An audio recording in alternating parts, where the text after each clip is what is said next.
ايه يا ارنوب اللي انت عملته ده؟ انا سمعت انك ضحكت على الثعلب. ما بحبش اتكلم عن نفسي. الغابة كلها بتتكلم وبتقول ازاي الارنوب عرف يضحك على الثعلب المكار. عشان كده لازم تفكر يا ارنوب، حتى لو انت ضعيف ممكن تشغل دماغك، وساعتها انت برضو اللي هتكسب. طب انت بقى عملت ايه عشان اتعلم منك؟ الاسبوع اللي فات الثعلب كان جعان جدا، وانا عارف انه عمال يراقبني عشان عايز ياكلني. انا عرفت ان مرات الثعلب هي اللي قالت له على مكان بيتك. ده حقيقي. الثعلب لما جه كنت انا بجمع القمح من المزرعة عشان اكلها، وشفته مستخبي ورا الشجرة اللي جنب البيت، واول ما دخلت البيت قفل الباب بالمفتاح. الثعلب كان معاه شنطة كبيرة عشان يصطادني بيها، وكل ما يحاول يمسكني بالشنطة كنت بهرب منه. برافو عليك. الثعلب فكر في حيلة ذكية. هي ايه؟ انه يفضل يلف حواليا لحد ما دوخ وقع على الارض. وانت دخت فعلا؟ تصدق دخت واغمى عليا من كتر ما هو عمال يلف كتير قوي، وتعبت وقعت على الارض فعلا. ده كده خلاص هو هياكلك. ها، وهربت منه ازاي؟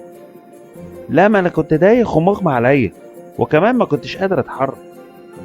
تلاقيك كنت تعبان قوي.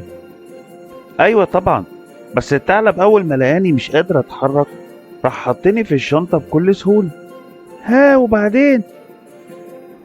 المهم الثعلب كان تعبان جدا من كتر ما هو قاعد يجري ورايا، فقعد تحت شجرة عشان يستريح، وراحت عليه نوم. طب كويس، الحمد لله. وانا بقى كنت فوت خلاص، وصحيت لقيت الشنطة مقفولة عليا. خرجت بدماغي من بره الشنطة ولقيت الثعلب نايم. قلت اهرب على طول. طب كويس انك هربت بسرعة، بس ايه هو برضو المقلب اللي انت عملته في الثعلب؟ الثعلب لما كان نايم ما كانش حاسس بأي حاجة، وانا فكرت وقلت لو هربت منه هيرجع يدور عليا تاني، والمرة دي هياكلني اكيد.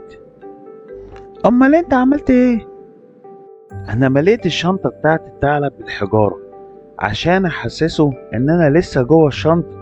المغفل افتكر ان انا لسه جوه فعلا، وراح الثعلب على البيت، وكانت مراته محضرة حلة مية مغلية جدا والتوابل بقى والبصل عشان يعملوا عليا شوربة طبعا. ها، وبعدين؟ طبعا الثعلب فتح الشنطة من غير ما يبص فيها، وكان فاكر طبعا ان انا جوه. بس يا سيدي، وراح الثعلب دالق كل الحجارة اللي في الشنطة جوه الحلة، وراحت المية السخنة المغلية طرطشت على الثعلب ومراته. اوبا، ده تلاقيه اتشاوى من المية السخنة طبعا وجاله التهابات. اكيد طبعا، وانا عرفت ان هو عنده التهابات لحد دلوقتي ومش هينفع يخف منها خالص. احسن، عشان هو كان عايز ياكلك، وكده هو عمره ما هيفكر يجي ناحيتك تاني ولا هيفكر ياكلك. اه طبعا، ده تلاقيه هيبطل ياكل ارانب خالص. فعلا، ده تلاقيه اتعقد منك يا ارنوب. اه طبعا، بس المهم اللي عايزك تعرفه ان احنا حيوانات ضعيفة في الغابة. بس مش عشان احنا ضعاف مش هنفكر ندافع عن نفسنا وهنستسلم للحيوانات المفترسة. عشان كده انا مش عايزك تستسلم لأي حيوان عايز ياكلك، وحاول تهرب او تخدعه بأي حيلة. برافو عليك يا ارنوب. انا بعد كده هاخد بالي من الديابة والحيوانات المفترسة، وهحاول اعمل زي ما انت عملت، مش هستسلم ابدا ليهم. لو عجبتكم حكايتي مع الثعلب المكار ما تنسوش تعملوا لايك وسبسكرايب للقناة.